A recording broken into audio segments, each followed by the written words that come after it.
Kembali lagi di channel Alfi Rizky. Kali ini saya akan menceritakan alur cerita film yang berjudul Room for Rent. Sebelum menonton jangan lupa di subscribe, like, dan komen.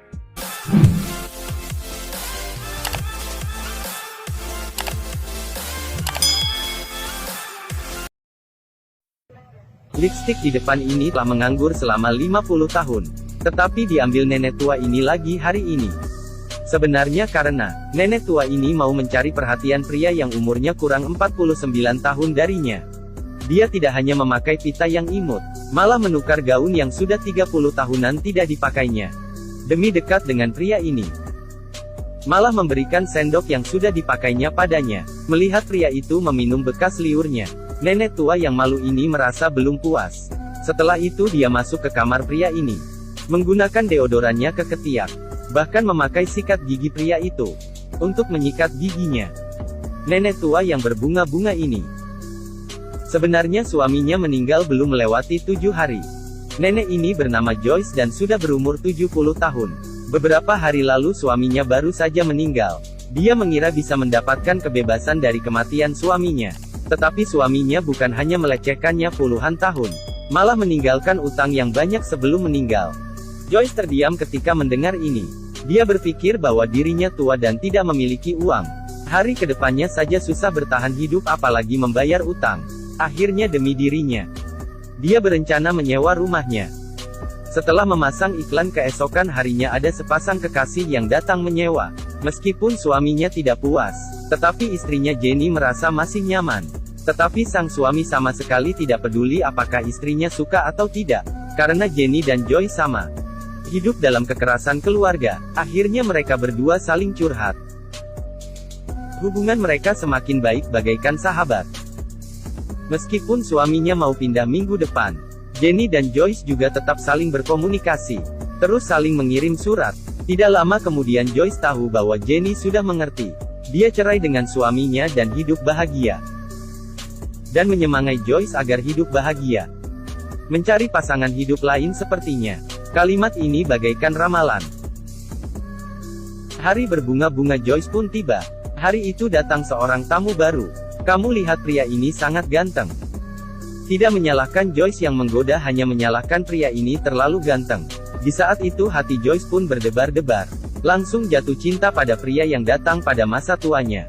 Tidak hanya diam-diam memikirkannya, tetapi juga bercerita dengan Jenny. Jadi mulai hari itu, Joyce mulai merias wajahnya. Hanya berharap pria yang bernama Max dapat memperhatikannya. Dia membeli televisi dan sekaligus membuat makan untuk Max. Bahkan menyuruh Max mengambil handuk untuknya. Tetapi bukan hanya demikian. Demi mendapatkan Max dia pun membuang foto suaminya. Melihat tampilan ini saya hanya bisa berkata, mual. Sayangnya masalah baik selalu akan berakhir juga. Hari itu Jenny menelepon akan datang untuk menginap beberapa hari. Awalnya mereka masih berbincang dengan baik. Tetapi malam hari Jenny malah menggoda Max. Membuat Joyce mengerti. Jadi keesokan hari dia langsung muram dan kasar terhadap Jenny. Dan Jenny pun hanya bisa pergi keluar, memikirkan bagaimana agar Joyce kembali baik. Tetapi ketika Jenny bertemu dengan tetangga sebelah, mendengar bahwa ternyata kondisi kejiwaan Joyce tidak normal. Ternyata dia pernah hamil sekali di saat muda. Tetapi karena kekerasan suaminya dia keguguran. Mulai hari itu Joyce sudah berubah.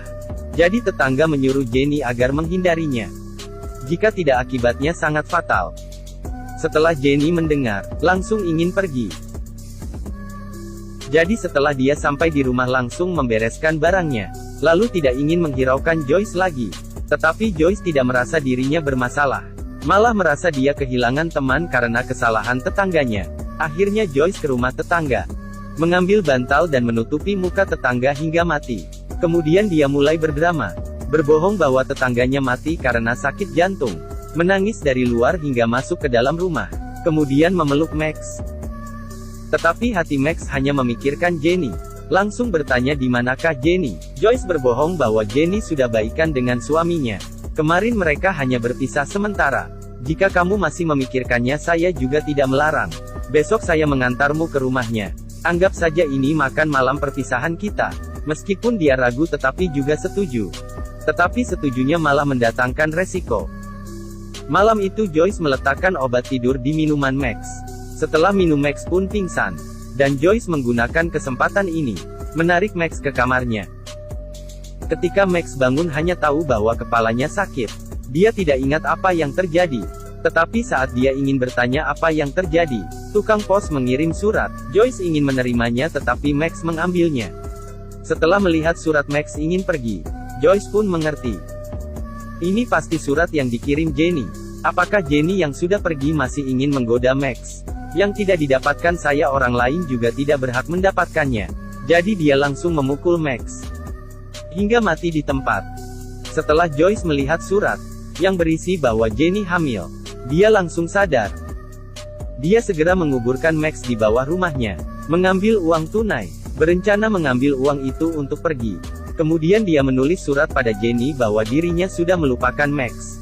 Ingin berbaikan dengan Jenny jadi menyuruhnya datang ke rumah. Dan Jenny malah percaya segera datang ke rumahnya. Setelah tiba dia melihat Joyce berencana tamasya. Dan Max juga menghilang. Meskipun Joyce berkata Max hanya pergi beberapa hari saja dan akan pulang. Tetapi Jenny tetap merasa aneh. Saat dia masuk ke rumah itu, melihat bahwa kamar Max terkunci. Dan di dalam adalah kamar bayi yang dipersiapkan Joyce. Saat dia melahirkan Joyce akan pulang. Untuk mengakhiri akhir cerita ini, film berakhir di sini. Film ini berjudul Room for Rent. Film ini sangat buruk. Dan akhirnya juga kurang jelas. Mengenai apa yang akan dilakukan Joyce terhadap Jenny, kita tidak tahu. Hanya terlihat gambar akhir saja. Banyak yang berkata orang yang kasihan pasti ada masa penuh kebencian. Setelah melihat film ini, merasa kalimat itu sangat benar. Film selesai. Sampai jumpa.